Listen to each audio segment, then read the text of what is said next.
امریکہ کا قومی قرض 24 خرب ڈالر کی ریکارڈ سطح پر پہنچ گیا ہے۔ اس بات کا انکشاف امریکی میڈیا نے امریکی محکمہ خزانہ کے حوالے سے کیا۔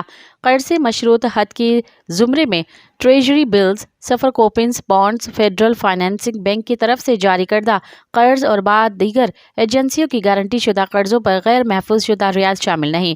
دوسری جانب کانگریس کے ارکان نے آنے والے ہفتوں میں وفاقی فنڈنگ کے لیے جدوجہد شروع کر دی ہے۔ ستمبر 2023 میں وفاقی قرض 33 خرب ڈالر تک پہنچ گیا تھا، جس میں ٹیکس محصولات میں کمی اور وفاقی اخراجات میں اضافے کی وجہ سے بڑھتے ہوئے وفاقی خسارے میں اضافہ ہوا تھا۔ واضح رہے کہ گزشتہ برس جون میں امریکی قرض 32,000 ارب ڈالر سے زائد ہو گیا تھا۔ مزید خبرن